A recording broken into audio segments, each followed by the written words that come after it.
Dear students, I'm going to begin the discussion of analysis of variance. And in particular, in this particular module, I will be talking about one-way ANOVA, which is the simplest case, and I will be focusing on formulation of the null and the alternative hypothesis. So first and foremost, consider what is written on this slide. We have a continuous variable from which the means of interest are calculated. And there is at least one categorical variable that tells you how to define the groups for those means. यानी कहने का मकसद ये है कि जो आपका basic variable है वो तो कंटिन्यूस है, क्वांटिटेटिव है और कंटिन्यूस है, लेकिन जो ग्रुपिंग हो रही है वो एक कैटेगोरिकल वेरिएबल के हिसाब से हो रही है. इस बात को आप ज़्यादा अच्छी तरीके से समझ पाएंगे when I present you an example. So let me present to you an example and talk about the formulation of the null and alternative hypothesis for this example. In general, before I talk about the example, suppose that there are K groups, then we are interested in testing the hypothesis that mu1 is equal to mu2 is equal to so on up to mu k. कि वो k जो groups हैं उनके अंदर वो जो quantities हैं, वो जो नंबर्स हैं, उनकी जो मीन वैल्यूज़ हैं in the population, not in the sample but in the population, क्या वो बराबर हैं? That is our null hypothesis. और उसका जो अल्टरनेटिव है वो क्या है? As you can see on the slide, we say that mu1, mu2, so on up to mu k, they are not all equal. Not all equal से मुराद ये होती है कि शायद उसमें से एक दो आपस में बराबर भी हों, लेकिन सब के सब बराबर नहीं हैं.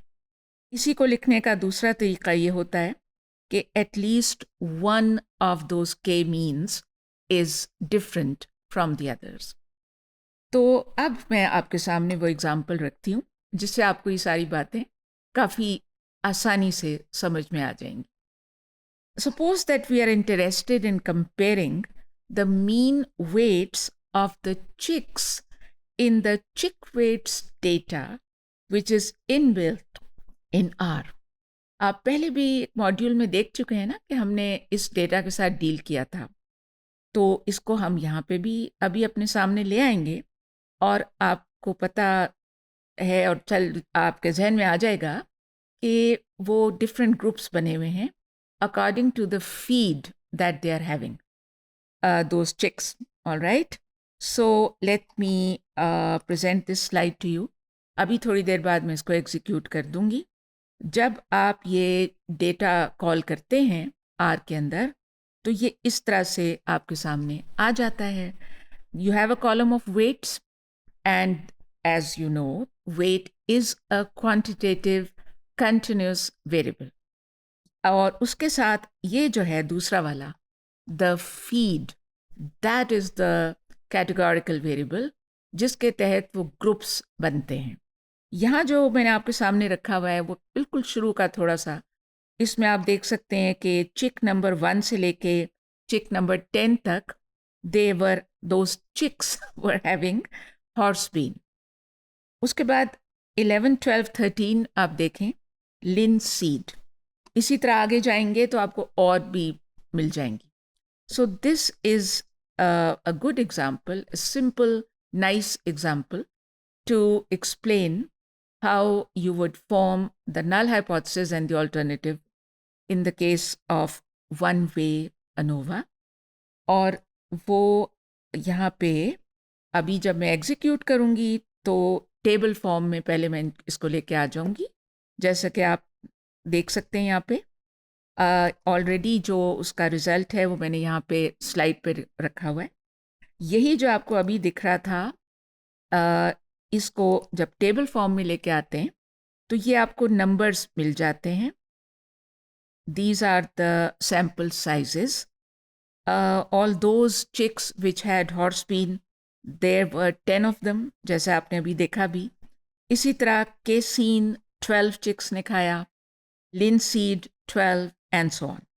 उसके बाद टी अप्लाई फंक्शन यूज़ करेंगे तो आपको हर ग्रुप की मीन वैल्यू मिल जाएगी। ये तो सैम्पल वैल्यूज़ है ना, इट्स अ सैम्पल, तो वो आपको मिल जाएंगी। इन सैम्पल वैल्यूज़ की बेसिस पे ही आपका वो जो नल हाइपोथेसिस है वो टेस्ट होगा। आइदर यू विल एक्सेप्ट और यू विल रिजेक्ट इट।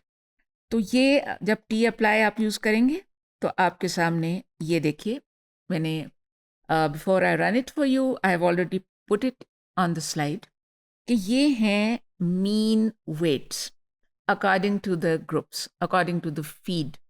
वो जिन्होंने केसीन फीड ली उनका मीन वेट, उन चंद चिक्स का मीन वेट है 323.58, लेकिन जो हॉर्स बीन जिन्होंने लिया उनका 160.2। अब देखें कितना ज़्यादा फ़र्क है। और जाहिर है कि जो अगर आप ये पोल्ट्री फार्मिंग कर रहे हैं तो चाहेंगे कि वेट ज़्यादा हो ताकि आपकी जो बिज़नेस है उसमें आपको फ़ायदा हो। तो वो हॉर्स बीन से तो ऐसे बज़ाहिर तो ये लग रहा है कि वेट इतना नहीं है। सो जो हमें अपेरेंटली दिख रहा है, हमने वो पूरा स्टैटिस्टिकल प्रोसीजर अप्लाई करना है, वन वे अनोवा, जिसके बाद हमें पता चलेगा कि जो अपेरेंटली जो डिफरेंसेस सैम्पल्स के अंदर हैं, are they large enough, are those differences और at least one of those differences is large enough to signify that we should reject H naught. ये जो हम हर वक्त कहते रहते हैं ना, our result is significant significant, तो ये मैंने आपको एक्सप्लेन किया कि ये लफ्ज़ सिग्निफिकेंट का हमारे इस कॉन्टेक्स्ट में क्या मफहूम है। ऑलराइट, इसमें एक चीज़ और भी आपको मैं बताना चाहती हूँ before I execute it on my R Studio file.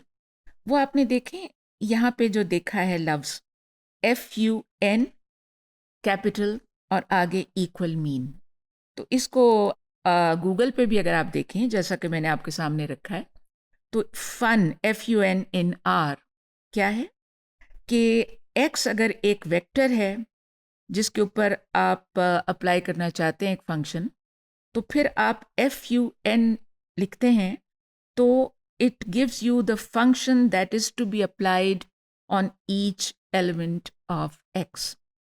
तो इसलिए वो हमने यहाँ पे चूँकि वो उन सब के साथ करना है तो वो फन इक्वल टू मीन, सबका हमने मीन लेना है ना सब ग्रुप्स के लिए। ऑलराइट, अब हम आगे जा रहे हैं। ये बात जो मैंने आपको अभी कही, उसके बाद जो आखिरी बात है इस मॉड्यूल के लिए वो ये है कि बेसिकली हम अभी सिर्फ इतना सीख रहे थे, बुनियादी तौर पे अभी फोकस इस बात पे कर रहे हैं कि हम क्या लिखेंगे अपना नल हाइपोथेसिस और क्या लिखेंगे अल्टरनेटिव। तो इस पर्टिकुलर एग्जांपल में हम इसको इस तरह लिख सकते हैं, H not mu casein equal to mu horse bean equal to mu linseed equal to mu meat meal equal to mu soyabean equal to mu sunflower. I know there are so many of them, but अब हैं तो हैं। अब कहने का मकसद ये था कि it doesn't have to be 1, 2, 3, 4, 5, 6, आप इस तरह भी लिख सकते हैं। और अगर आपको ये इतना नहीं मज़ा आता इस तरह तो फिर आप लिख लें mu1 equal to mu2, लेकिन फिर आपको बताना तो पड़ेगा कि 1 क्या है, क्या वो केसीन है या हॉर्सबीन है। और दूसरा जो है of course that is simple, वो तो आप यही लिखेंगे that the means are not all equal, this is it. Alright, let us now execute the code. R file जो है, आर स्टूडियो फाइल मेरी, वो आपके सामने, and let us first and foremost call the data जो inbuilt है R के अंदर, CHICKWTS, इसको मैं रन कर रही हूँ, and within a split second you get the data. ठीक है जी, इसमें सीरियल नंबर यानी चिक नंबर और उसके बाद वेट और उसके बाद फीड, तो आप देख सकते हैं कि हॉर्स बीन है, linseed, soyabean, sunflower, meat meal and casein. ठीक हो गया जी। अब इसके बाद आगे देखते हैं, जब हम उसको टेबल फॉर्म में लेके आएंगे तो क्या होगा, ये आपके सामने मैं कर रही हूँ। TABLE और उसके बाद पैरेंथेसिस के अंदर चिक वेट्स तो लिखा है, साथ आपको डॉलर साइन डालना है क्योंकि आपने फीड जो है उसके हिसाब से वो टेबल बनानी है। तो अब मैं इसको रन करती हूँ जी। रन दबाइए and you get it. You get the number of chicks for each feed. अब इसके बाद जो हमें मीन्स चाहिए, जैसा कि पहले बताया, टी अप्लाई फंक्शन आप करेंगे। इसमें अब देखें पिछले में क्या लिखा था हमने पिछले में लिखा था चिक वेट्स डॉलर साइन फीड। अब हम क्या लिख रहे हैं, चिक वेट्स डॉलर साइन वेट, क्योंकि जो मीन निकालना है वो तो आप वेट्स का निकालेंगे ना। ऊपर वो और बात थी कि ग्रुप्स डिफाइन हो रहे थे अकॉर्डिंग टू द फीड, अब हम वेट्स का मीन निकालना चाहते हैं, इसलिए डॉलर साइन के बाद वेट्स, उसके बाद कॉमा, कॉमे के बाद क्या लिख रहे हैं हम, वो जो अभी ऊपर कर चुके थे वो यहाँ पे फिर आएगा।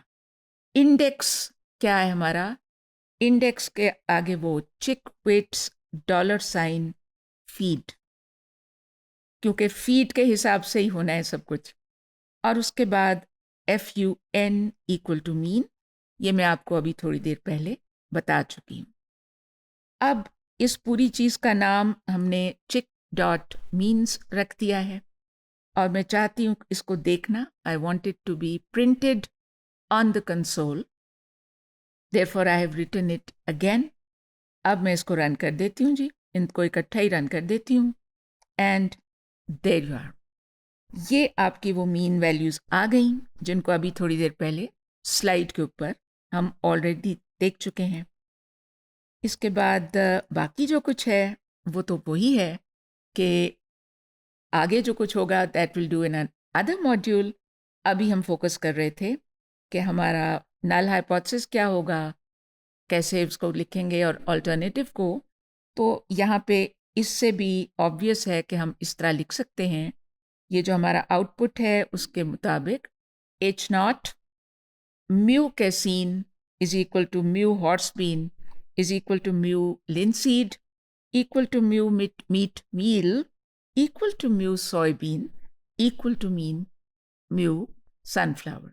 ये नोट किया आपने कि ये अल्फ़ाबेटिक देता है, क्योंकि आपको ये देखना चाहिए कि जो एक्चुअल डेटा था उसमें casein is coming at the end, लेकिन जो आपने जब ये कोड रन किया तो casein is coming in the beginning because it gives it to you in alphabetical order. So have a good time, practice and learn.